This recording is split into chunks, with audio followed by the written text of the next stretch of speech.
Hello and welcome to the Christian Indie Writers Podcast, where we inform, encourage, and support Christian indie writers on their journey to publication.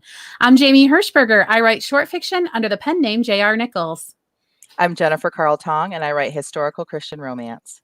I'm Christina Catane, and I write multiple Christian dystopian fiction. I'm Rhonda Hagerman, and I write fiction and nonfiction. Well, good morning, everybody. We're so happy that you've joined us today. We're going to go around the virtual table and check in with each other's personal lives. It's the segment we call What's Up? I'll go first just to keep it being too chatty at the end of me carrying on. My What's Up today is, I don't know if you can tell, one of my eyes has a sty in it. And it was one of those things where my husband's like, you're going to have to wear sunglasses on the podcast. But I just have to say, a plug for a natural remedy, which is called colloidal silver. So people have obviously opinions about homeopathy and home remedies. And I'm not going to say that I swallow every snake oil that comes down the pike. But this is actually used in medical environments for infants when they're born. They put it in the eyes to keep them from getting eye infections.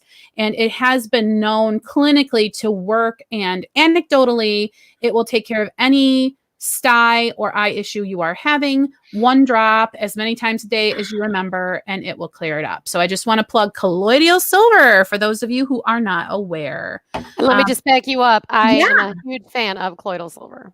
Great. I think that everyone should have some in their cupboard along with activated charcoal, which is great for if your bowels are liquidy, which is gross. And also for whitening your teeth. Oh, Rhonda, what's your What's Up? Do you have any health and wellness tips beyond that or something else to share today? Well, the other thing I would not have not in my medicine cupboard is oregano oil. That will cure just about anything. Wow. I swear, I love it. But anyway, my What's Up is I've been trying to catch up from my last 3 weeks of vacation and fun time and hooky playing. And it's been a very writing packed week, and I haven't had a lot of free time, but I've got so much done. I feel like I'm kind of getting close to being caught up. Yay. That's my What's Up. Great. I don't know what that feeling feels like, so I'll just have to listen to you. I just wanted to jump in to say that Robin in the live chat is having... Oh, good. Okay. I thought that she was saying that we were not working. So great. So I see she's back. Great. So what's up with you this week, Jen? Oh, well, sorry. Take a drink. No. Totally fine. We've had 2 snow days in a row here in Michigan, which is awesome. I love snow days as much as my kids do, maybe a little bit more because I get to sleep in just a little bit. But other than that, for my What's Up, I want to actually focus on somebody that had commented on our link in the Christian Indie Writers podcast on our Facebook page. And last week we talked about, let me pull it up here, genre matters. And I had suggested that you go to Amazon to look up people that you write similar to figure out what genre they are. And one of our followers, Cindy Dow, said another thing you can check for genre, following my tip, is to use Amazon's ASIN number, copy that for the book that is similar to yours, and then paste it into bklink.com under the Cat Finder tab. So I've not tried this yet, but I think that's awesome. Thank you, Cindy, for that tip. She says that it'll give you all kinds of categories, not just the 2 or 3 that Amazon will show you. So that's a great tip. So all right. If people want to refer to that, Jen, is that on our Christian Indie Writers Twitter? Nope, on Facebook, on our Christian Indie Writers on Facebook. You can find us on there. If you can't find us, go to our website and all of our social media links are on there. You can just click and find us that way. But yep, thanks a lot, Cindy. Appreciate that. Awesome. Can I just make a comment real quick? Sure. Because of last week's episode, my husband has used every opportunity possible to say the word genre as many times as he can. I love That's awesome. I love how our husbands just are kind of in the backgrounds doing things. Like, people don't know our husbands that watch this show, but like before the show started, my husband brought a chair up for me. He's over here fixing my table. He's like in the background saying hi to the ladies. Yes, you know, literally our husbands are in the background. They really are. Right? Yeah, It's like check to make sure everybody's wearing a shirt before we go live and all that. He usually is not here. My husband works a ton of hours, but he is going to a men's retreat this weekend. So he took Sunday off. So, yeah. Well, how nice that he's sharing you with us in his final hours. You have to, Randy, thank you. Big shout out. We love you. All right. And so, Tina, what's up with you this week? Well, I was in the ER on Monday. Ugh. Severely anemic, and they almost did a blood transfusion, but they didn't. And so they give you a blood transfusion when your hematocrit is under 7, and mine was 9. So I was just above where I needed to be, and they sent me home. And so I've just been doing nothing. My daughter came down, or I guess it was up from Howell to take care of me. So she was like I didn't even have to make coffee. Aww. So I had a lot of time, and I have like been in the the ancestry.com page, and I like have the family trees for both sides of my biological family. I trace back on my dad's side, my biological dad's side. There's like a couple way back. The man was from La Mancha, Spain, and the wife was from France. From La Mancha? Right. And the wife was from France. The man from La Mancha is your great grandfather? Apparently, his last name is Ponce, Ponce. So, as in De Leon, any relation? No, just kidding. I have no idea. Wow, and so Tina, then that's really cool. I also went in there and did my family tree as far back as I knew for my adopted family too. So now I have like these 2 full things. I've been having a lot of fun doing that. That's great. And I know that you love the family that you grew up in. I know that's your mom, right? But I know also this is fun for you. This is satisfying on a deep level. And I'm just so happy that God is giving you this opportunity to kind of fill some of those holes, with some spackle or putty or whatever, just to kind of make you feel a little more complete. I think that's such a blessing. Thank God for that. That's so great. Yep. Awesome. Okay, so Jen or anyone, does anyone see anything in the chat? I see, Sage came. Hi, Maria. Everybody's here. Robin. I'm trying to see if anybody's got it. Someone's not feeling well. Robin's getting ready to go to London next week. Who's going to London? Robin. Wow. That's awesome. How nice to be able to just jaunt over to London. I know. That's bizarre. Would that be like going to like Kentucky for us or something like that? I don't know how far it is. Well, she lives in Canada. Oh, she lives in Canada. Well, that's really a travel. Right. Wow. Yeah. Just this morning, actually, a friend of mine who is in England, not far from London, posted a picture for their anniversary. They do the coolest thing. The first year, I hear echo of somebody. I don't know if that's me or if it's not someone's phone or anything. Okay. They took a picture of their wedding, and then the first anniversary they took a picture of them holding it. Then the next year they took a picture of them holding that picture, and then so on and so forth. And when they have a baby, they had a baby, and then the baby added to it. So, anyways, I just said that to my husband. I'm like, I've never even actually met her in person. I can't wait. He goes, let's go to London. Okay. So when you said that, I'm like, wouldn't that be cool? But yeah. So that's awesome. Picture kind of thing is stuff that husbands submit to with no clue of how cool it's going to be in the future. They're like, she wants me to hold this dumb picture. I don't know why. And then later they're like, wow, look at this thing you did. And women are like, yes, I knew it was going to be awesome. Right. That's great. Yes. Okay. So moving on to the topic du jour, which I'm sorry. Did we get Rhonda's? What's up? Yeah, she's talking about how she got back from her trip. Right, and sorry. What happened is you were daydreaming during that as if you had gone away on a vacation. I was taking care of some social media issues, but I'm really sorry, Rhonda. And I really am. Okay. Jen was online like an hour before everybody today doing all those kinks and things. So thanks again to Jen, who's our behind the scenes gal. Okay, so tuning into our topic, which today is similes and metaphors. And I almost felt like I could hear the other ladies groan when I brought up the topic because it really, because it really does kind of feel like you're going back to school, going back to, the grammar classroom and learning some basics of writing. But what happened was I did have somebody reach out to me in a private message and they said, how would you say? And I don't even remember what it was, something like, she walked in the room and turned on the light. I don't even know, but we went back and forth a little bit about it. Like, well, you could do this or you could do that. And it just sort of woke me up to the fact that when you're trying to fix a sentence, there are tools you can use that we sometimes forget about because we think we're advanced. We're advanced writers, whatever. We don't really look at our tools. So today I want us to pick up the tool that is the simile, and very closely related to it is the metaphor. Do any of you ladies happen to offhand know the difference so that I cannot be doing so much talking in a row? If not, I'll just say it. Do either of you know how to clearly say? It's very simple. The difference between a simile and a metaphor is a simile uses the word like or as in Right. it. So if you write a simile without using like or as, then it's a metaphor. Perfect. That's a very concise definition and very easy to figure it out. Good thing we had a former English teacher here to school on that. I kind of have an unfair advantage. Sorry. That's fine. So I had prepared a little bit of homework for ladies. We called it Fix the Cliche. And what I did was I prepared 5 sentences, which I later determined I was not sure were they cliches.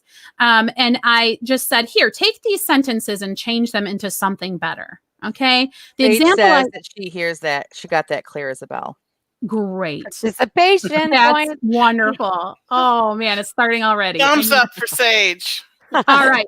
So Tina, why don't you, Tina, read the example that I gave in the homework? So it's not just me, blah, blah, blah. Okay. The example was his knees were knocking. And the alternative was his knees slammed together like an unhinged shutter in a hurricane. Okay. So that's what we're trying to do. Nobody said they were going to be good. It's just an exercise in saying something in a different way using simile or metaphor. Got it? Okay. So number 1, who wants to go first? I just picked somebody. Jen, you go first. You do number 1. Tell us what you got. And then just read the original and your alternative. And then we'll take turns reading our alternatives. Okay. So the original is her jaw clenched in anger. My alternative is more than one sentence. To the uneducated observer, nothing in her demeanor changed, but Will was very well educated in the moods of Phoebe. The slight squint of her eyelids and the flexing muscle at her temple told him that she was angry, very angry. So much better. I say that so much better. I don't even want to read mine now. Rhonda, what did you get? I have one sentence. I'm not an overachiever. Okay. No, but I want to use this sentence. That's why I like. Sorry. Her jaw felt like that old cranky hinge on Grandma's farmhouse door sound. Yeah, baby. What I love about that is that she took a feeling and equated it to a sound, what that sound would feel like, even though like it's just a sound to us. So good. Love that. What do you got, Tina?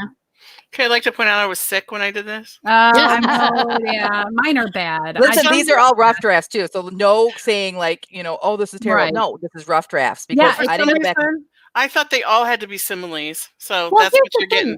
Okay, hold on. Similes today. It works. Yeah, let's just put a pause right here because the purpose of this exercise is just to get you to edit in a different way. So when you approach your work and you read a sentence, you ask yourself, is this sentence, first of all, mission accomplished, because you don't always have to fancify every sentence. But if it's a place where you need to stop and make sure your reader feels something, these are just tools to get you to that place. So you start playing around with these similes and metaphors. And as you sit there and really put work into it, you can come up with something wonderful. Most of these are just stuff we kind of like typed in offhand and didn't really think about. But it's just a tool to get you in the right direction. So go for it, Tina. Yeah, and I was just joking anyway. That's all right. The muscle in her jaw pulsed like the wings of a butterfly drinking its nectar. Oh, you guys are so smart. See, I didn't take enough time with this. So I just got her molars were like the gears of a stone mill. Oh, that's good too. Yeah. That totally paints a picture. Yeah. Okay. And I think too, like, so the reason I would use something like this is so that I won't have to tell that she's angry. So even when I was reading mine again, he knows she's angry. He even uses the word angry, but because it's on its own. But if I were to put this in a piece of work, I probably would take out the fact of him claiming that she's angry. I would just have him notice these statements, and then you automatically, because you feel it, like when what you were saying and what you like about that, we know she's angry. What Tina said, depending on how it was written, it might be something different. It could be nervousness. It could be, when you butterflies that you kind of associate with nervousness. And so like, I just love that it's, that we all took it and did something completely different with it. Well, a sticky note point that I want to make before we read, because I know some people are coming up with them in the chat. Thoughts don't happen in a vacuum. Your character's thoughts and actions and reactions aren't happening just out of nowhere. Right. Obviously, they are reacting to the scene that you have put them in. So you have all kinds of context clues around to hint that the person is angry. So adding these similes and metaphors just helps you say it without having to say it, just like Jennifer said, because thoughts don't happen in a vacuum. Okay, Show don't tell. Yeah. Exactly. Did anybody come up with something in the chat to his jaw? Was it his jaw or her jaw? Her jaw clenched in anger. Her jaw clenched in anger. Anybody in the chat? No, but I don't think anything. I don't think that we told them to either. So like, That's we'd okay. love If they you want to guys play if you, along. yeah, if you guys want to play along, that would be awesome. And I'm not sure if we're like seeing real time in the chat or not. Sometimes it delay. There's a delay. Yeah, last week was bad. I love it when there's a huge delay and someone puts, that was really awesome, right after I say something that was so awesome. And then it populates in the chat. And I'm like, yes, it was awesome. Okay. So the next one, number 2, who wants to read the original? Rhonda, we'll just go right in the circle that I see. So number 2, you go first, Rhonda. Okay. The original was The Storm Raged On. I wrote, the swirling outside made her feel as desperate as watching her dead husband's wedding ring wash down the kitchen sink drain. Oh, Rhonda, you're killing me. That's pretty desperate and sad. That's yeah, very, very good. I like that. I felt very emotional when I wrote it. Yeah. Wow. Well, that doesn't have to be sad. It could be victorious. But yeah, yeah. Re-quote everything Jamie said about context. Yes. All right. What do you got, Tina, for number 2? The storm raged on. What do you got? The trees danced with the wind like two lovers in a quarrel. Wow. Ooh, that paints a very vivid picture. Yeah. All right. For number 2, I got the storm was like an angry giant coming down from Jack's beanstalk, kicking the walls with his giant leather boots and pounding on the roof with a meaty hand. Very good. Love what that. Do you have, Jen? I like it. Okay. Inside the small parsonage, peace resided, but outside the log home, God's anger beat and blew violently against the exterior. Oh, my. That sounds like a good one for a Western romance. I'm just really impressed with how simply we were able to improve these sentences, right? And again, I just want to point out, this doesn't have to be every sentence in your book. Sometimes she walked across the room suffices, right? And I think people get into trouble when they try to overuse similes and metaphors, because then the writing is cluttered and seems pretentious. The important part of using these, I would argue, would be to understand when the reading has to make an emotional impact, the writing has to make an emotional impact on the reader, you would want to consider adding these similes and metaphors. Do you guys have a differing idea of when it would be appropriate or important to include them? Well, I actually wrote a note down to kind of say what you said, because I've read things that had way too many and it was just obnoxious. But my work that I'm working on right now that's not published yet, but you have all, I think, read the first chapter. I use one metaphor towards the beginning, and then the rest of it is just simple writing for the chapter. But I think that the one metaphor helps to kind of bring you in. And I talk about a tree that's in the middle of a field, and then they have planted all around it. And I make a metaphor as if it's this island, kind of a thing. Anyway, it was really good. Thank you. Is that on the train? Yeah, when she's on the train. Yeah. So see, that's what I'm saying is like, you only need one really good one, maybe a couple, but like one really good one can really establish a chapter as good writing. And then you can just write the rest. Right. Wow. Right. Okay. So it sort of slows you down for emotion. Yes. But then when you don't need all the emotion to be slowed down at, you can just. And the metaphor sticks with you. So it paints the mood of the whole chapter or scene or whatever it is you're writing. Yeah, because how long has it been since I presented that chapter for you guys to read? Long time. Like couple years, maybe like a year and a half. But I remember it clearly. Yeah, I do too. It was a good one. And yet it sticks to us like fancy undergarments stick to a sweater during a job interview. From static cling of your dryer. That sounds like personal experience. This did not happen to me. However, it has been reported, good old static cling. All right. So let's see. Oh, wait, there's a suggestion. All right. Maria says her husband suggested the storm cracked the sky like Voldemort cracked Harry's head. Yeah. Good. All right. Mixing up genres there too to get some fans in the mix. Okay. So the next one we had, number 3. Tina, have you read one first yet? No. All right. Go for it. You can do number 3. The original was his smile made her stomach flip. And I struggled with this one a little bit. So I came up with when he smiled, her stomach jumped like a kid on a trampoline. Aww. That's better. Yeah. That's much better than her stomach flipped, just because we hear that all the time. Okay, that's why I didn't know if they were cliches. It was just stuff that I hear all the time, right? I'm not sure what cliche really means. Okay, and my alternative was when he smiled, it was like her insides crested up the top of the highest hill and started the heady descent down, down, down. All right. What do you have, Jen? Okay. I wrote, he smiled and she swallowed hard, willing the tiny crickets in her abdomen to still.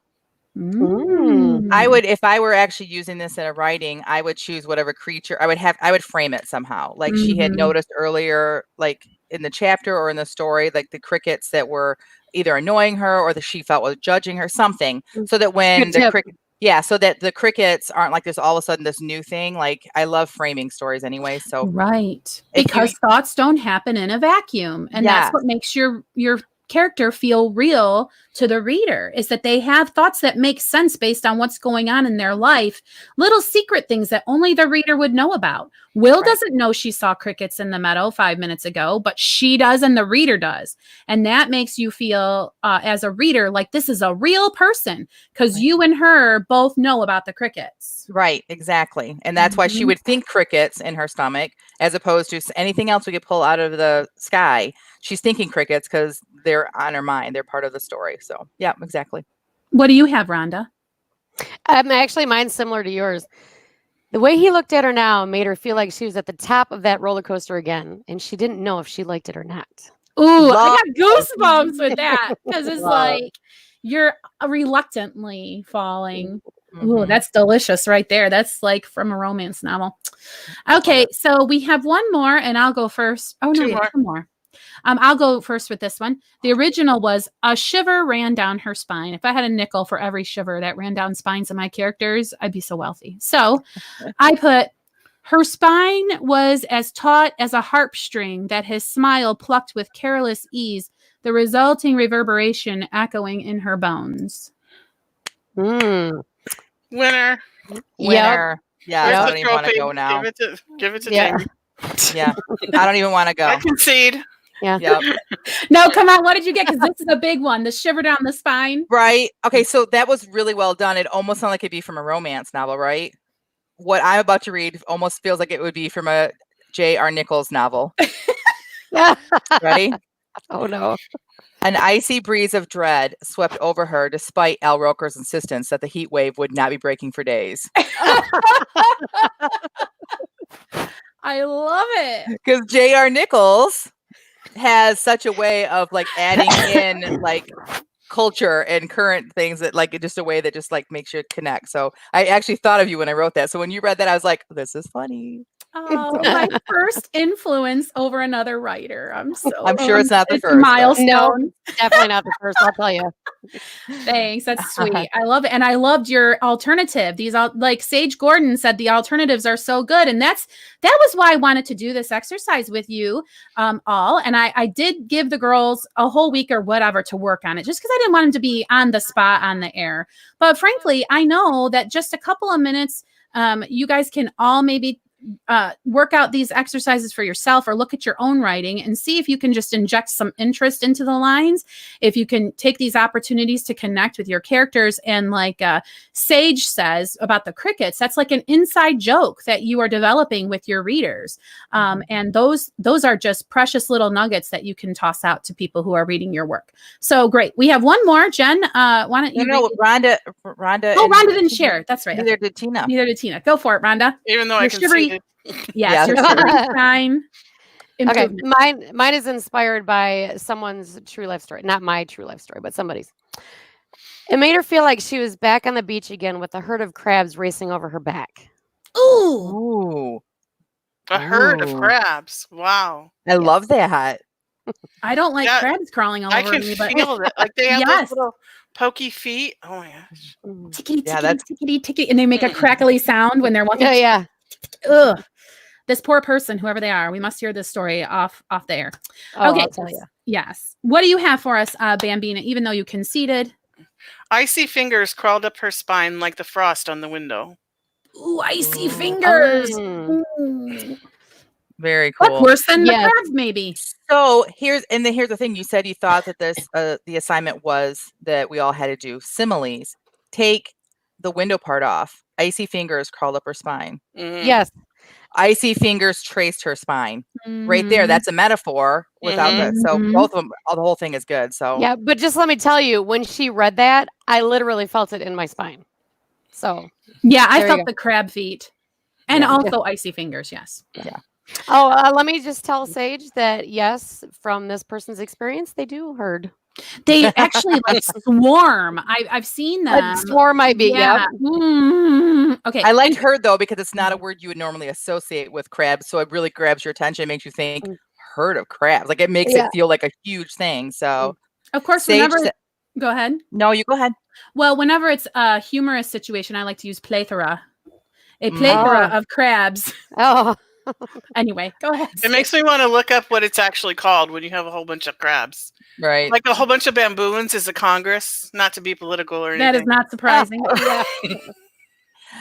Sage says chilled nervousness dripped down her spine like a drop off an icicle. Ooh. Mm. Maria says her spine stiffened like frost upon leaves on a crisp morning. Mm. Good. Those are beautiful. You I guys are like. awesome at this. I'm so glad. Yay. I'm glad that this is encouraging people to give it a try. All right. So Tina shared hers. Am I on track, guys? The coffee Yep. is really kicking in today. Okay. Number 5, Jennifer. What's our original? right. The original for number 5 was She Shrugged. Okay. This is my favorite because there's so much shrugging in the world of my characters. So what did you get, Jen? Okay, so I'm glad I get to read this one first because I wrote, before I even wrote it, I wrote, honestly, I don't think that this one is bad. If you say she shrugged her shoulders, that's bad. Yes. Agreed. But sometimes it's just better to say she shrugged and then move on. Sure. But in order to play along, I said, she lifted a shoulder and gave him a crooked smile. Because sometimes people do like that. Mhm. So one shoulder. So I was more specific about the shrugging. But yes, and to be clear, I totally agree with you. She shrugged is a beautiful sentence. The problem is if you have 8,000 she shrugs, yes, like I do, that's what I'm saying. My people shrug all the time. So I have to either have them not shrug or right. have alternatives to say. But I wholeheartedly want to say, yes, she shrugged is beautiful. Agreed. So right. So I would say if it were me editing your work, instead of coming up with different ways to say that they shrugged, I would find them doing other things that convey that same emotion. Right. That, Agreed. like he tapped his chin or he looked off and like I'd find other things but that's just neither here nor there. Or make them say something that just shows the shrug. That's also an option. Mm-hmm. Before we move on, we have an answer. Awesome. It's a cast of crabs. A cast, like that's terrible. Okay. Like if you break your arm, you go to the hospital and they give you a cast of crabs. Oh, I was Ew. thinking like a cast in a play. Oh, like one's the little That's what I mean. director and Yeah. one's the little, that goes with All the World's a Stage, which we'll talk about later. So, But I would still argue, even though that's the proper term, I still think that calling it a herd gave such an impact to me as a reader that I would still stick with that. yes, if I were the editor, I would suggest swarm. Sage says her shoulders rose, a tidal wave of uncertainty. Ooh, good. that I like a lot. Yeah. All right. One more. She tossed his words away like knocking snow off her shoulders. Ooh, snap. I like that, Robin. Very Tossed his words good. away. Love it. Mm-hmm. What did you come up with, Rhonda? My character was very dramatic. She heaved her shoulders as if she were the earth creating a new mountain range. She is really serious about her shrug. Yeah, I love that. She heaved her shoulders. That's That is a good. talk to the hand shrug for sure. Yes. Yes. Love. Because I did not tell people either what the context was of these. So like they could be shrugging in curiosity or anger, whatever. So the genre is up to you, or the setting. What do you have, Bambina? Okay, I struggled with this one because I thought it had to be a simile. Oh. So I'm not really happy with what I came up with, but you guys will tell me if I'm wrong. Her head sank and her shoulders rose in response to his question, like a piston within an engine, automatic and unthinking. That's great. I don't see anything wrong with that. So maybe it's good that it challenged you, because look at how hard you worked and what wonderful thing you came up with because of that. So good. I think it's great. Better than mine. Mine is one of her shoulders lifted in a half-hearted gesture like a marionette with a broken string. I like that. I like that a lot. That is a really great visual. Yeah. All right. So if we don't have any other cliche fixes to read from the live chat, we should probably wrap up our discussion here. What else do we want to say to our listeners and our viewers about using simile and metaphor? Any final thoughts, ladies, about the topic? Well, I think it's the tool that you can use when you're reading through your first draft or your almost finished manuscript, and you find that you've been using these same expressions over and over again, like she shrugged, the shivers down your spine, knees were knocking. These really are cliches in the writing world because you read them so much in fiction, and so it's really a good way to find something else to say the same thing. Correct. Right. Any other final words, Jen or Rhonda? Well, it is one way to discern. Okay, so you've got nonfiction, you've got fiction. Nonfiction, you don't use a lot of that, but in fiction, you can make it more poetic and more, more of a pleasure to read. Agreed. Yeah, makes it go down a lot easier. Yeah, and again, like I really am a fan of the framing. So like Tina said, if you go back in and you're looking at your work and you find that you're saying something over and over again and you change it into a simile or metaphor, I do highly suggest framing it, somehow bringing the idea of whatever you're using to compare it to earlier in the chapter or the story or the scene so that it makes more sense. Also, if you found when you're editing, you find something that is a tired cliche in your writing, but you can't think of another way of putting it, then take that tired cliche and frame it. Like, let's say, like our sprint we're about to get to, all the world's a stage, then bring the thought of stage earlier in your story or in your chapter so that it makes sense and it feels like it's a new idea or something that she couldn't avoid the cliche. Right. And then since it's a stage theme, the cast of crabs would be a clever, because you can think about theme with your similes and metaphors too. So like one work in progress that I'm editing, there's very much a nautical theme that goes throughout the book. So when I make my similes and metaphors, it's things about water or sloppy waves or just whatever. It kind of anchors your book and makes it feel more cohesive if you pay attention to the themes of your story. And maybe we could have another episode about themes. What do you have to say there, Jen? Or what, Tina? I use setting. Because since my story is set in Alaska and it's just rich with different settings, I always try to use the setting in my similes and metaphors. That's a beautiful idea. Because I've already described this, the mountains covered in snow and the trees and the eagle flying and the fish in the water. So I try to use those things in my things. Wonderful. Jen, before we move what were you on, going to say? We're going to read something? Yeah. Yeah, Maria makes a great suggestion. She says you don't want to have too low description either. It's a tricky one to get right. I find things like Control F help me see how many times you've used a description in your manuscript. Agreed. We talked about that in one of our editing episodes that do Control F, and you can find certain words. If you came across something in your writing and you think you possibly used it too many times, I know for sure Microsoft Word will do this for you. And I always take my Scrivener and turn it into Microsoft Word when I'm editing so it can read it to me. You can do Control F, which is fine. Type in what you think you might be using too much and it'll bring up how many times you do it. Actually, but so will Scrivener. You can do that in the search function too. So that's a great way to find things that you've overused. And Pro Writing Aid, and I think the other one that's the competitor to Pro Writing Aid, whose name I can't think of at the moment, I'm sorry, will tell you, like, there's Grammarly, there's actually a tab that says overused words. Yep. And it will tell you when you've done that. All right.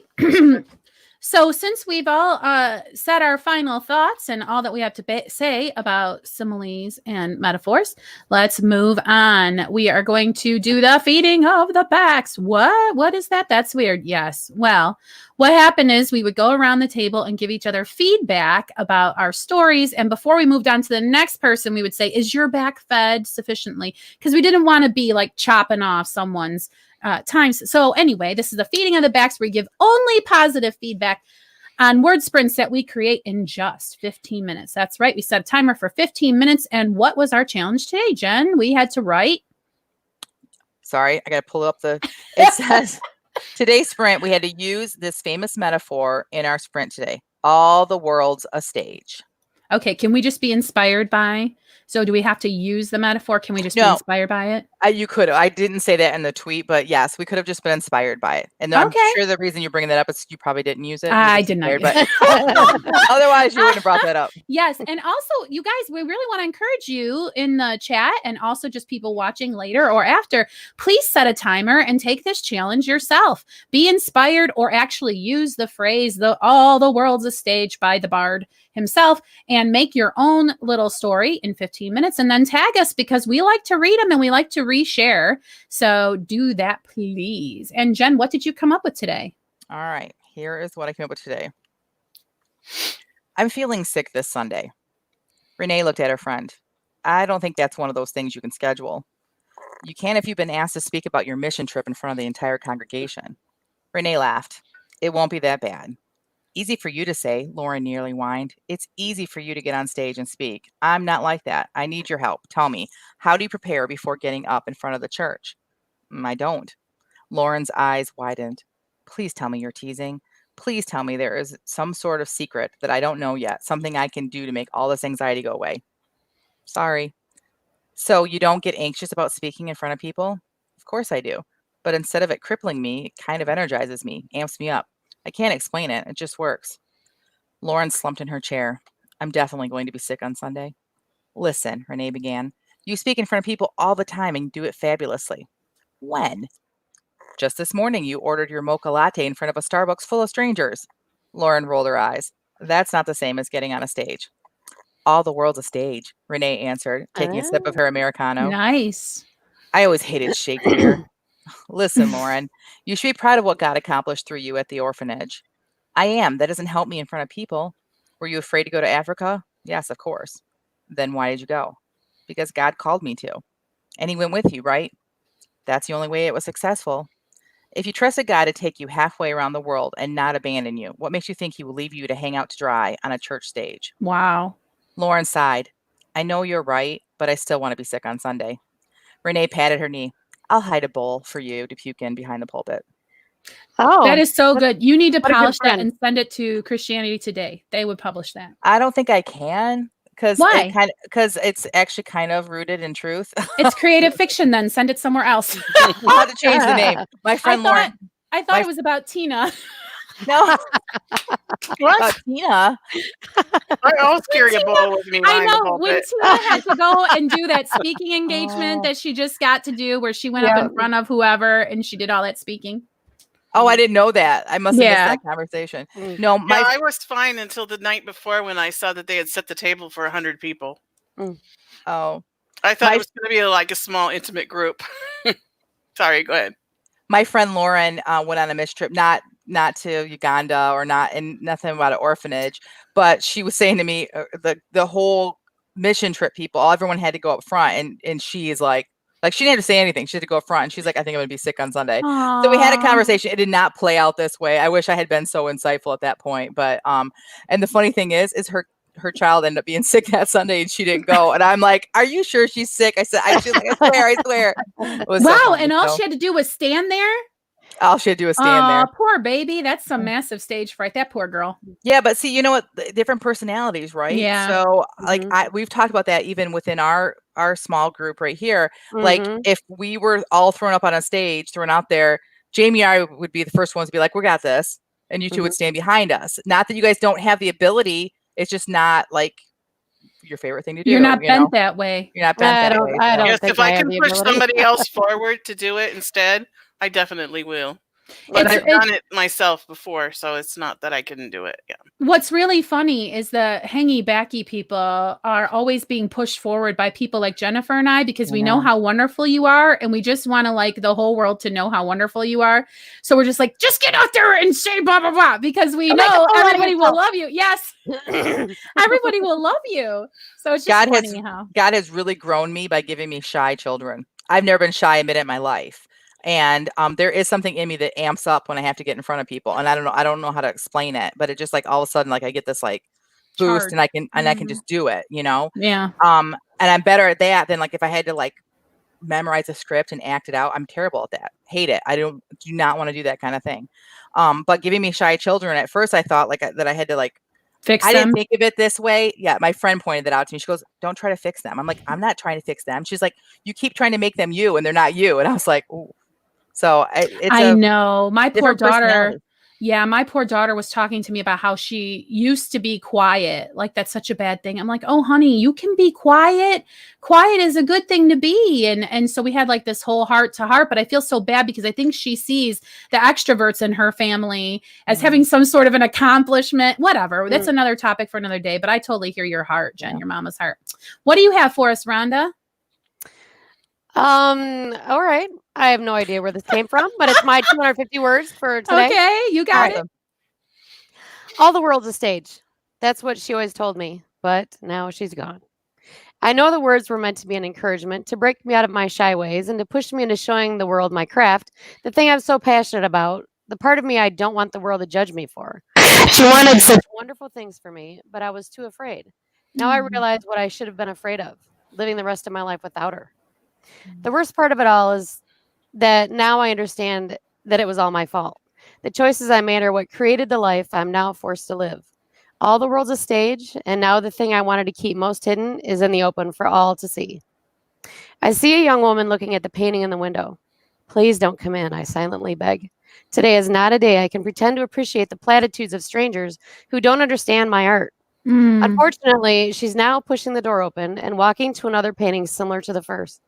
I flash back momentarily to the weekend I painted both of them, the time we had that horrible fight, and I thought I'd lost her then, for good. The colors you chose here are so unexpected but create such emotion. The young woman, bringing my fears to life, begins. The end. I'm gonna cry. No joke. Like tears are in my eyes. Yay! I love that. That's so sad. Oh, I thought you it was going gutted to be. me. Yeah. Okay, so I know it's where my mind space is, but I thought that whoever it was someone had passed away. But then the fact that it's just from a fight, it's even more emotional. So wow, good stuff, Rhonda. Yeah, that was really good. Thank you. Yeah. Okay, for the sake of too much talkie in a row, I will go next. Sorry, Bambina, you have to be last. I know you love that. I know, it's like the third week in a row. Sorry. All right, here we go. The clementines were gone, their peels gathered like trophies in heaps near the perched bottoms of their consumers, except for Scotty, who had become Babe Ruth, tossing his peels up and whacking them with a stick Marley had been using for fetch. Old Ruth's not feeling his Wheaties today. Let's see if he can pull us out of this. This one's headed for the fences, folks. Lynn and Vic had watched his shenanigans as they'd sucked the juice from segment after segment with the indulgent leisure of children on summer vacation. But now the fruit had been eaten and the trio of friends were left to fill the rest of the afternoon with something else. There's never anything fun to do, Scotty complained, slamming a fist against the left leg of his dungarees.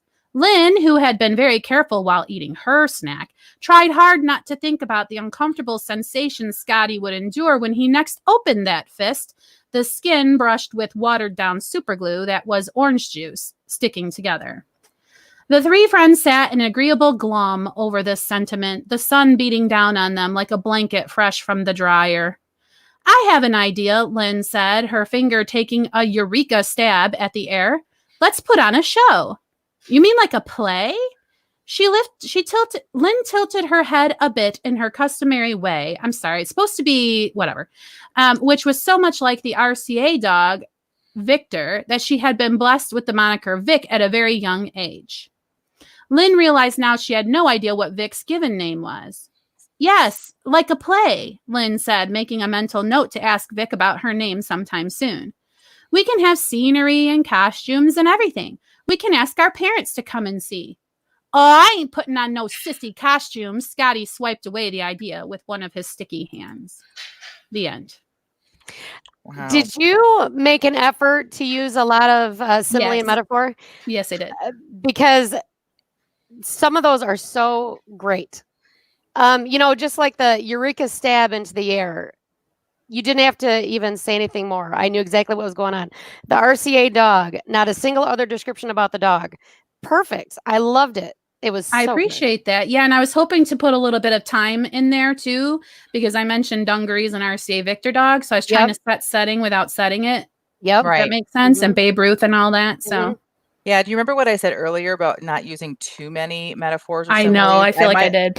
No, I feel like maybe I should change my opinion because they were just so well done. I think that it can be a device.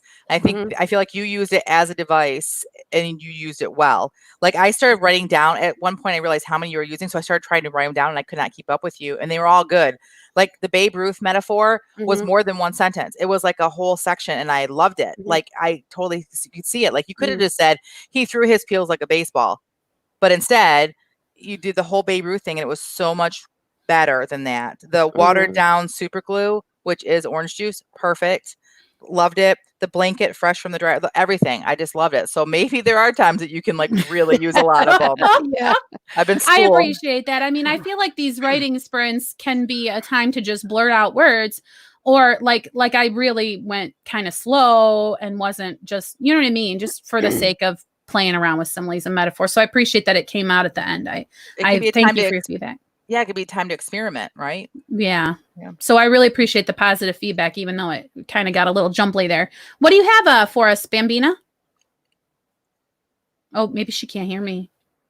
Okay. Can you hear us, Tina? Oh, good. I can hear you. Oh. Can you hear me? Okay. She's doing the Max Headroom again. Cool. All right. What do you have for us, Tina? Okay. Oh. In the shadowy gloom of the garden. Can you hear me? Yep. Okay. In the shadowy of the garden, the tree branches whispered to the wind and fireflies twinkled, come loose. The hoot of an owl echoed across the back lawn and something made skittering noises in the shrubbery near where Beth Ann was hiding. The hair stood up on the back of her neck and she shivered. It was nothing.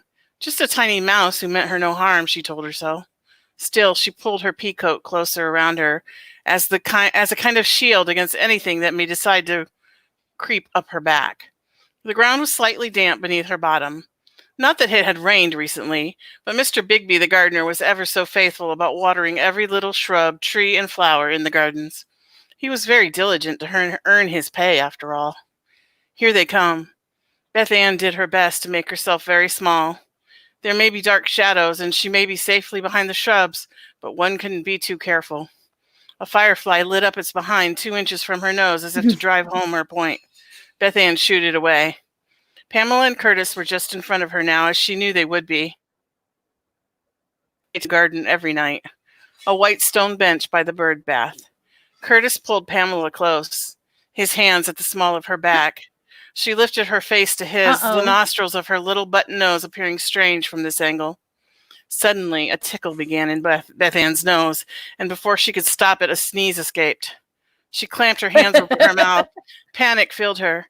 She was supposed to be in bed, and Pamela was sure to tattle. She tried to jump up and run, but the awkward position she was sitting in only caused her to fall onto her back. Then Curtis and Beth Ann were there, looking down at her with scowls on their faces. "What are you doing?" Pamela accused in a way only a big sister could. "Taking notes," Beth Ann replied, indicating the notepad and pencil in her hand. "After all the world's a stage, and I need material for my play." Wow. Yay! I That's love good. this Really mischievous good. little sister. Oh, Tina, too bad you didn't grow up to be a pesky little sister to somebody. You would have been the best. You know all of the tricks.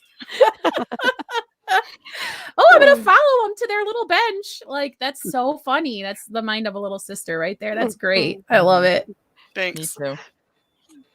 All right. So everybody Can I had a say what my turn, favorite right? line is real quick? Yes, I was gonna say, yes. sorry. My favorite line was like it was all like kind of romantic, and then she pointed out the nostrils. Yes. Which made me go, Yeah. I which saw is your perfect. face. Yeah. Yeah, because it was like perfect because it was like not supposed to be romantic, right? Like it was You just perfectly remember placed. I remember that remembered the that. point of view is the little girl, right? I was Yeah. trying to So, think yeah. like what notes she would take as she was Yeah. writing. You know? Right. And she would have been like down underneath, right? So yeah. Very Oh funny. man. And I also loved how she held her coat closer to keep creatures from crawling up her back. It made me think of those crabs again. Oh. I was like, yeah, keep the crabs out. All right. So let's see. I think everybody had a turn, right? Because I know I can skip people when I'm over caffeinated. Okay. So we're gonna move on now to the accountability corner, which we talk about our goals for the week and how we did, and our goals for the following week. So I will go first. I didn't really set a goal, but I did finish Tina's edits last week, which kind of gave me a week to do kind of whatever. And then I got some, a project came to me for some feedback on another piece. And so I did that. I'm happy with the progress on my blog. So I'm just chugging along right now with no current.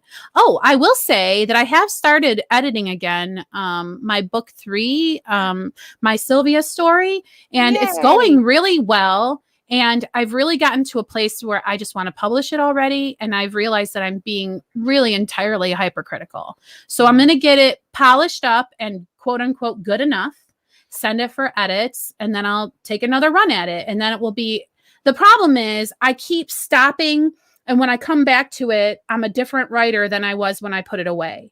So I have to get these edits done quickly. And then I have to say, this is the writer I am today. This is good enough for today, and be done, because I've realized that that is what is holding me up. Is I return to the work and I think, well, this is all crap now because I am 2 months along using similes and metaphors where I wasn't before, for example. And I recognize that it's crap. And the more that you can recognize your own crap in your writing, the more you can tell yourself it's not worth finishing or fixing. So I have to finish in a timely manner so that it will make sense to me still and will still feel like it represents the writer I am today. So with all of that, blah, blah, blah, let's move on and see what Jennifer's got for us today. Okay. I had a really productive week. I did really good. So Monday and Tuesday, my life kind of imploded. So I didn't even make it to office hours. Wednesday and Thursday, I got so much done. I'm just so happy with the progress. I've gotten, I want to say 5 chapters maybe edited this week. Nice. Which is really good. I'm over halfway through the book with the editing. Some of it was new writing and rewriting. And so, so I'm getting very excited about this book again. I was kind of getting to the point where I thought it was never going to happen, but it has to happen because it's book 3 of a 4-book series that everything else is written. So, so doing really good. So moving forward next week, I just want to continue that same momentum. I want to make it to office hours at least 3 days next week. I already know I have one day that I can't. And so that's my plan so far. Yeah, I'm very excited. What's your big goal of finishing this edit? Well, I'm supposed to have this book to my editor, namely Jamie Hirschberger, by April, because this is going to be her nano project, is to edit my book. So her camp nano project. So that's the plan. So I have to finish this edit so I can walk away from it for a little while at least, and then go and do the several edits that I do before I hand it over to Jamie. So I really covet your prayers on this one. I really need to get it done. So. Aww. All right. Well, Robin did not kill her parents' dog. Good for her. And she still has her parents' dog. I think, Robin, here's the thing. At this point, it's your dog. They're just totally abandoned this dog in your hands. Rename it, claim it as your own, and move on. That's hilarious. Sage got her podcast launched. Yay. Yes, she organized the book launch. Man, she's got wrote a press release, made content with the radio station. Sage is on fire. Way to go, Sage. Way to set goals and make them and accomplish them. Maria. Oh, there you go. Yep. There Sorry, it is. I couldn't find the right one. Oh, yeah. Yep. Maria says her accountability. She got through her roadblock. Yay! Good job. Still not totally happy with them. Well, but I moved on. Right. It's an edit. You can go back and fix it later. Good for you. Because I know when you just feel like, oh, I'm just stuck and you have a breakthrough. I want to celebrate that with you. That's exactly what I experienced this week too, this one chapter. And I finally just kind of at the end of the document typed what I wanted to happen and I moved on. I'll get that the next time through. Jennifer, do you want to? Okay, Robin is asking, do you send to your betas without editing? Okay, so I think we'll have to have a discussion maybe about sort of the stages of editing. What is a beta? I mean, I know we've covered it before, but maybe an episode just to define terms. So go ahead and read it and respond, Jen. Okay, so no, I do not send it to my beta readers before. My beta readers get it at the very end. If you want to have some alpha readers, that would be this group. If you look at this group of 3 ladies sitting here with me, these would be my beta readers because I trust them. They know me, they know what I'm looking for, and they have writing talent. Beta readers, they really you might think that they could give you some opinions, and that would be great. Sometimes they might find, for me at least, they might find, oh, you're missing a comma here that all your editors missed or whatever. But here's why you don't want to send it to them too soon, because those beta readers are also the ones that you want to give you reviews. And some beta readers will not forget the mistakes and they will review you based on those mistakes. I have read reviews like that. I was a beta reader for this person and blah, blah, blah. And then I've read the book and that problem was not there any longer. So beta readers should be used sparingly, in my opinion. And you need to make sure that you give your work, which we're going to do a podcast on this coming up very soon. Your rough drafts, no matter what level it's at, you need to protect those. So tune in a couple weeks. We're going to have a podcast about that. Awesome. Okay, so who has not given us accountability? Tina's trying to hide behind something. But Tina, you've been ill, right? So you're asking for a bye week, I'm guessing. Yeah, I didn't get much done, but I did get a little bit done. Just because I just couldn't concentrate. Yeah. Yeah. And I don't know if next week's going to be any better, so we'll see. Well, where are you? What are you even doing? I'm not even sure what your project would be that you're working on. I'm fixing edits. Got it. Okay, awesome. All right, so Rhonda. Hold on one second before to Rhonda. Robin is clarifying. She said, no, that's an ARC reader. Yes, I agree. ARC readers are the ones that I use. That's true. But when I was telling you the story about somebody with the beta reader, that was that actually happened. It was a beta reader. But they still reviewed based on the beta. So I guess if you trust your beta reader, it depends on who your beta readers are. Yeah, and it really depends on the parameters you set up for them too. Because I mean, most lay people, if you walk up to a person in a grocery store and you ask them what's a beta reader, they're gonna be like, what? But this might be someone you would want to be your beta reader. So then you need to send them what I'm expecting out of you, right? So you set those parameters, you clarify what you're asking from your beta reader. And if you need to tell them there will be edits in the future, then fine. But that's, that's not really something that is standard, I guess. Okay. Right. So, yeah, the version I sent to Jamie, even though she is my first editor, so she is getting the worst version that anyone is going to see. It is still pretty darn clean. I work on it really hard because the better copy you get to her, same thing with your beta readers, the better copy you get to your beta readers, the better feedback you're going to get, because they're not going to be getting a lot of little detail things. You're giving them the best possible copy so that they are going to give you the fine details. That's my opinion. Back I got was not helpful, because most of it was fixing those little errors, and what I wanted was story development kind of things. Yeah, and again, that's setting expectations, right? Right. Okay, so Rhonda, how did you do this week? Did you finish the nonfiction? I must know. Well, let me begin by saying I'm feeling very betrayed right now because I thought we were done with Accountability Corner. Well, we're talking about it. It's in discussion. Okay. Well, I actually had a very good week. I started off the week not feeling very optimistic because really the 3 weeks prior, I was on vacation 2 weeks. I had a week of just trying to get everything back in line. And on Monday, I sat down and I thought, I don't even know what I'm doing here. And today, well, I'll say yesterday, I got so much accomplished this week. I feel like I've made up for all that time. So I did get a couple of the small projects done, And I tried so hard to have my printed copy of the nonfiction so I could show you that I had the printed copy that I was editing. But I just didn't get a chance to get that printed out. And there are 2 chapter beginnings that I still need to write, but it is so close to being done. Oh, that's so exciting. I'm not making any promises for next week, but I'm so glad to be almost done with this finally. Yes. And, the main thing was just I was reaching too far, trying to make it focus on too many small things. Yeah. And when I pared that down, it really helped a lot. Yeah, I think that's something important to talk about with nonfiction is having a focus and then driving all of your points to the one focus, because how easy would it be to bunny trail and keep yourself going forever, right, Rhonda? Yes. I mean, and that's why new editions of nonfiction come out often, is because if you tell yourself, I'll release an update, you know what I mean? And then just make notes maybe for yourself to end up in the update, right? Yep. So then release version 1 and then worry about an update. Anyway, whatever. Nonfiction is a whole different cat. So I appreciate all that you're putting into it, Rhonda. Yeah. And in genealogy, it's practically a trope to have a revision of whatever you did. Really? And I was trying to avoid that, but it happens so often. It just, so I need to not worry about that part of it. Right. Well, yeah. I mean, that's a trope for a reason. Yes. Tropes are by definition things that always happen. So cliches. Sometimes you hope that you can escape it, but it's inevitable. All right. So I think we got to everybody, right? All right. So that's all the accountability corner. Do we have any last words before we take off here, ladies? I think we might have covered it all today. And then some. Yeah, I think we got some excellent topic ideas. So I really appreciate you guys in the chat. We know that we don't always get to acknowledge everything that is said, but we do see all the comments popping up over there. And we really love this little community that's forming over into our chat room. We hope you're just as excited to see each other on Friday as you are to see us. So tune in to check in with all of your friends and with us next week on the Christian Indie Writers Podcast.